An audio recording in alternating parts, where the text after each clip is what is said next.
Hello my dear students, welcome to my today's class, my dear students of Honours Second Year. Here this is Shongita Sarkar, lecturer, Department of English, Government BM College, Borishal. I think all of you are well and staying at home. I am missing my classroom, missing my lovely faces before me, and I think all of you are well in this corona pandemic. So let's start my today's class. Today I will take your class on the same topics, that is on the same course, that is Advanced Reading and Writing. And you know, this is my second lecture on these topics.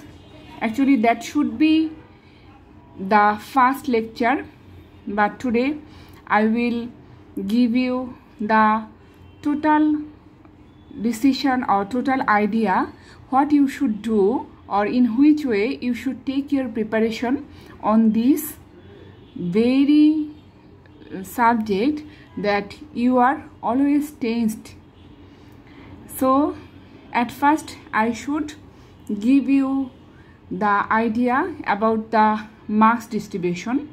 তোমরা জানো যে এখানে তিনটি part থাকে, প্রত্যেকটা কোর্সের ক্ষেত্রেই এটা হয়ে থাকে যে আমরা তিনটা পার্ট দেখি, পার্ট এ, পার্ট বি এবং পার্ট সি।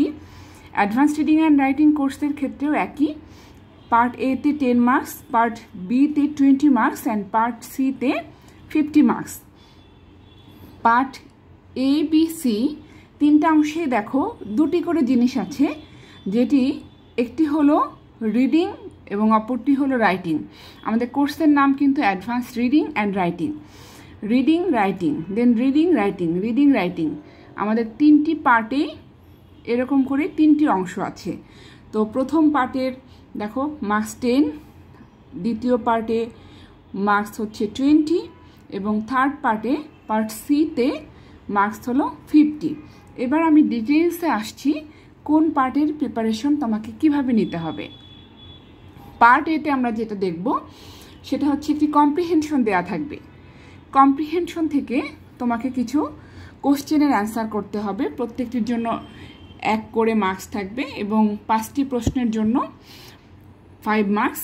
এবং রাইটিংয়ের ক্ষেত্রে রাইটিং স্কিলস, তোমরা যেটি প্রথম বর্ষে ইংলিশ রাইটিং স্কিল কোর্সে পড়ে এসেছো সেইখান থেকে কিছু কোশ্চেন তোমাদের এই সেকেন্ড ইয়ারের অ্যাডভান্সড রিডিং অ্যান্ড রাইটিং কোর্সের জন্যও পড়তে হবে। সেম কোশ্চেনগুলোও কিন্তু এখানের জন্য পড়তে হবে। তার মানে কম্প্রিহেনশনগুলো কোথা থেকে পড়বে, তোমাদের অ্যাডভান্সড রিডিং অ্যান্ড রাইটিংয়ের যে বইটি দেওয়া হয়েছে, ডিপার্টমেন্ট থেকে সাজেশন করা হয়েছে যে এই বইটিকে, সে বইটি থেকে পড়তে পারো, কিংবা আমাদের ডে টু ডে লাইফের কিছু ইম্পর্টেন্ট ইভেন্টস, অথবা হতে পারে সেটি ম্যাগাজিনে প্রতিদিন যে ঘটনাগুলো আসছে, কিংবা পত্রিকার মাধ্যমে আমরা যে ঘটনাগুলো পাচ্ছি, এই রিনাউন্ড কিছু হিস্ট্রিক্যাল ইভেন্টস নিয়ে বা কিছু রিনাউন্ড ঘটনা যেগুলো আমাদের প্রাত্যহিক জীবনে ঘটছে, এরকম কিছু যে কোনো বিষয়ের উপরে একটি কম্প্রিহেনশন দেওয়া থাকবে এবং সেখান থেকে তোমার 5টি প্রশ্নের উত্তর দিতে হবে। এবং রাইটিং পার্টের ক্ষেত্রে তোমাকে রাইটিং স্কিলে প্রথম বর্ষে তুমি যেটি পড়ে এসেছো সেখান থেকে 5টি প্রশ্নের উত্তর দিতে হবে। এই অংশটির মার্কস হলো দুটো মিলে 10। কম্প্রিহেনশনের জন্য কি কি প্রশ্ন থাকতে পারে, ওইখানে যে 5টি প্রশ্নের উত্তর দিতে হবে সেই কোশ্চেনের প্যাটার্নগুলো কেমন হতে পারে। Question from the given comprehension, যে কম্প্রিহেনশনটি দেওয়া আছে সেখান থেকে তোমাকে খুব সিম্পল কিছু প্রশ্নের উত্তর চাওয়া হবে, যেটি তোমাকে কম্প্রিহেনশন থেকেই খুঁজে বের করে সেই অনুযায়ী তোমাকে লেখাটি লিখতে হবে। তবে অবশ্যই মনে রাখবে, আমরা কম্প্রিহেনশনের কোশ্চেনের অ্যান্সার দেওয়ার ক্ষেত্রে যে ভুলটি করে থাকি সেটি হলো আমরা হুবহু প্যাসেজ থেকে কম্প্রিহেনশনের অ্যান্সার তুলে দেওয়ার চেষ্টা করি। এটি কখনোই করা যাবে না। তোমাকে কম্প্রিহেনশন থেকে, আসলে কম্প্রিহেনশনের মানেই হচ্ছে to realise something, to understand something. তো বোধগম্যতার যে বিষয়টি তোমাকে বুঝে এবং সেখান থেকে তোমাকে নিজের মতো করে নিজের ভাষায় ওই প্রশ্নের উত্তরগুলো দিলে তুমি এখানে একটি ভালো মার্কস ক্যারি করতে পারবে। আবার হতে পারে identify the structural name of the first sentence. এটাকে আমরা কিন্তু গ্রামারের সাথে রিলেটেড বলতে পারি কম্প্রিহেনশনের এই কোশ্চেনগুলোকে। তার মানে তোমাকে স্ট্রাকচারের উপরে তোমার আইডিয়াটা ক্লিয়ার থাকতে হবে। আবার identify the parts of speech, তাহলে তোমার গ্রামার পোর্শন কিন্তু ক্লিয়ার থাকতে হবে। তুমি কখনোই ভেবো না যে তোমার দ্বিতীয় বর্ষের কোর্সে কোনো গ্রামার পার্ট নেই। Find out synonym or antonym of a given word, তাহলে তোমাকে ভোকাবুলারি সাইডটাও কিন্তু এনরিচ করতে হবে, কারণ কম্প্রিহেনশনের প্যাসেজটি থেকে তোমাকে যে কোনো শব্দের সিনোনিম কিংবা অ্যান্টোনিম ফাইন্ড আউট করে উত্তরটি লিখতে হবে। Identify the clauses and the structural name of the given sentence. তো একটি সেন্টেন্স দেওয়া থাকবে, সেটি কোন স্ট্রাকচারে লেখা হয়েছে কিংবা কোন ক্লজ এখানে আছে সেটি তোমাকে আইডেন্টিফাই করতে হবে। এই ধরনের কিছু প্রশ্ন ওই অংশে থাকে। রাইটিং 1, আমরা কিন্তু পার্ট এতেই আছি এখনও। এখানে আমি যে বলেছিলাম প্রথম বর্ষের ইংলিশ রাইটিং স্কিল কোর্স থেকে কিছু প্রশ্নের উত্তর তোমাকে দিতে হবে। এই কোশ্চেনের ধরন কেমন হতে পারে, আমি জাস্ট একটা কোশ্চেনের ধরন দিয়েছি, তো তোমাকে রাইটিং স্কিলের ওই প্রশ্নের উত্তরগুলো পুনরায় আবার সবগুলো পড়তে হবে। What is resume, what is formal letter or informal letter, write a topic sentence on terrorism, what is embargo date, what is the purpose of a notice, what is the thesis statement, what is the descriptive essay। আমি কিন্তু sample question দিয়েছি, তোমাকে কিন্তু প্রথম বর্ষের writing স্কিলের প্রশ্নের উত্তরগুলো পুনরায় আবার সবগুলো পড়তে হবে। এবারে আসো পার্ট বি। পার্ট বিতে আমরা জানি মার্কস হচ্ছে 20। কোশ্চেনের প্যাটার্ন কেমন হবে দেখো, আবার রিডিং টু রাইটিং টু, মানে পার্ট বিতে যখন চলে আসছি প্রতিটি অংশে রিডিং এবং রাইটিং নামে দুটি করে পার্ট থাকছে। এখানেও আরেকটি কম্প্রিহেনশন তোমার জন্য দেওয়া থাকবে, সেখান থেকে তোমার প্রশ্নের উত্তর করতে হবে, তার মার্কস হচ্ছে 12। তার মানে কি এখান থেকে বোঝা যাচ্ছে এই কোশ্চেনের অ্যান্সারের লেন্থগুলো পার্ট এর অ্যান্সারের লেন্থের চেয়ে একটু বড় হবে।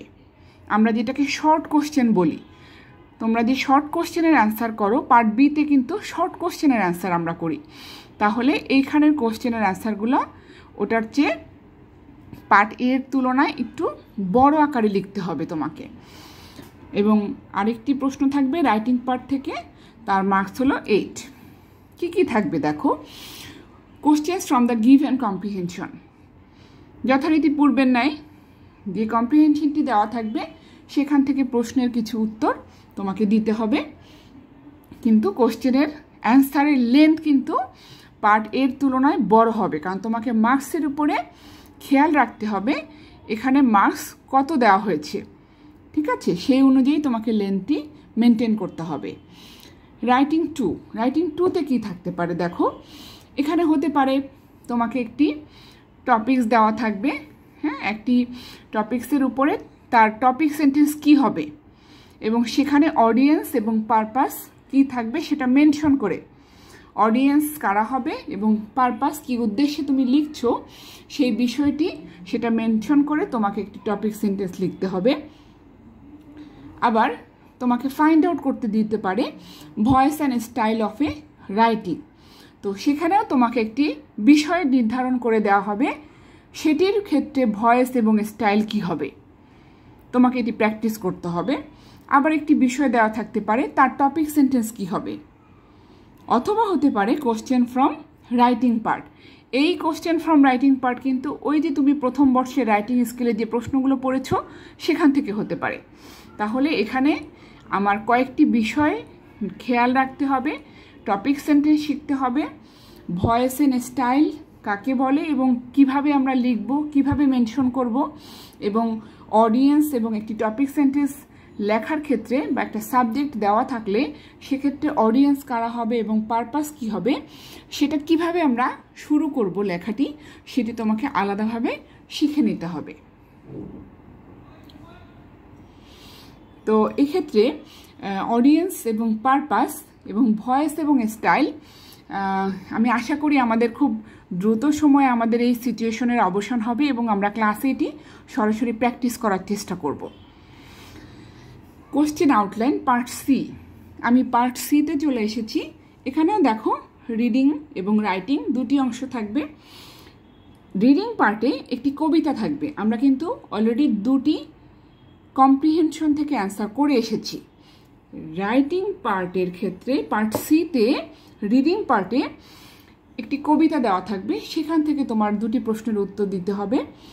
এবং রাইটিং পার্ট 3 যেটি, সেখানে তোমার 3টি প্রশ্নের উত্তর দিতে হবে। তো এক্ষেত্রে কবিতাগুলো কি হবে, তোমরা প্রথম বর্ষে এবং দ্বিতীয় বর্ষে যে কবিতাগুলো পড়েছো এই সবগুলো কবিতা কিন্তু তোমার এখানে অন্তর্ভুক্ত।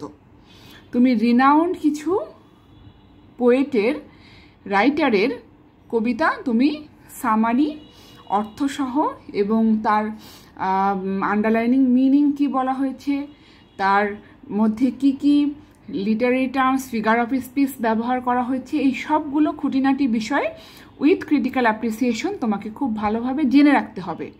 এবং আমরা বিগত সালের প্রশ্ন অ্যানালাইসিস করে যেটা দেখি যে রিনাউন্ড রাইটার তোমাদের টেক্সটে যারা রয়েছেন প্রথম বর্ষ এবং দ্বিতীয় বর্ষ, mainly Shakespeare, Milton, Wordsworth, Coleridge, Blake, Keats, Percy Bysshe Shelley, Emily Dickinson, এই যে রিনাউন্ড রাইটার যারা আছেন, রিনাউন্ড পোয়েট যারা আছেন, তাদের কবিতাগুলো থেকেই কিন্তু তোমাদের বিগত সালে কবিতাগুলো এসেছিল। তো এটি কিন্তু শেষ নয়, এর বাইরেও তোমাকে বিগত সালের প্রশ্ন অ্যানালাইসিস করে প্লাস আরও কিছু রিনাউন্ড রাইটারের কবিতা, পোয়েটের কবিতা তোমাকে সামারিটুকু জেনে রাখতে হবে এবং তার পারপাস কী ছিল, মেইন থিম কী ছিল, ক্রিটিক্যাল অ্যাপ্রিসিয়েশন কী ছিল, ডিটেলসে তোমাকে জেনে রাখতে হবে এই কোশ্চেনগুলোর অ্যান্সার দেওয়ার জন্য। এখানে কোশ্চেন কেমন হতে পারে, কোশ্চেনের লেন্থ কিন্তু হবে 10 মার্কসের কোশ্চেন, তুমি যেভাবে অ্যান্সার করো ঠিক সেভাবে। Write the critical appreciation of the poem, যে কবিতাটি দেওয়া থাকবে সেখান থেকে তোমাকে ওই কবিতার ক্রিটিক্যাল অ্যাপ্রিসিয়েশন লিখতে হবে। Write the summary of the poem, explain the last stanza or first stanza of the poem, ঠিক এইভাবে লেখা লাগতে পারে।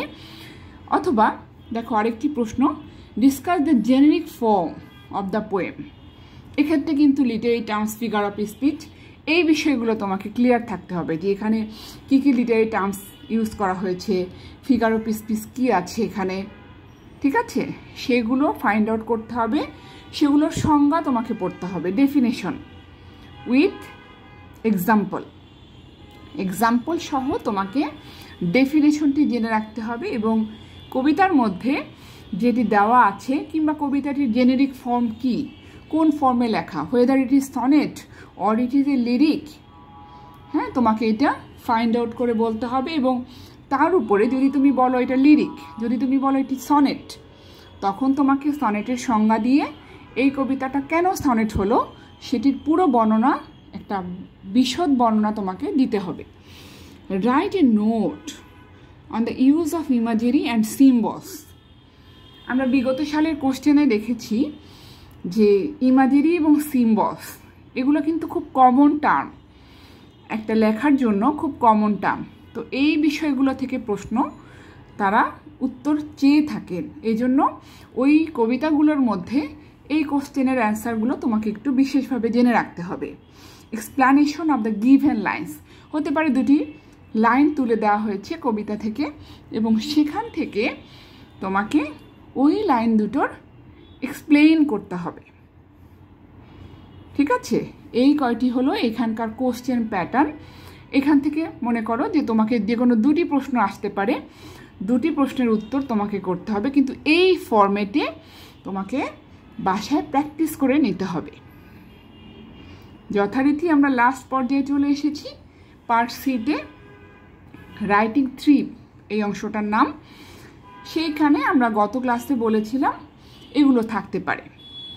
তার মধ্যে আমি অ্যাম্প্লিফিকেশন অলরেডি ডিসকাস করেছি, এটা তোমাদের জন্য নিউ, বাকিগুলো পুরাতন, তোমরা এসএসসি এবং এইচএসসি লেভেলে পড়েছো। Application or letter writing, report writing, paragraph writing and এসে। তো ঠিক এমনিভাবে তোমাকে পার্ট এ, বি এবং সি এই তিনটির প্রিপারেশন নিতে হবে। তো আমি টোটাল একটা আইডিয়া দেওয়ার চেষ্টা করেছি অ্যাডভান্স রিডিং অ্যান্ড রাইটিং কোর্সের উপরে। আশা করি তোমরা, এইটা আসলে একটা instruction, if you follow this instruction to complete your preparation, then I think it will be very helpful for you. So that's all about my today's lecture. I think all of you are well and staying at home. So be connected with your study, stay at home and stay safe.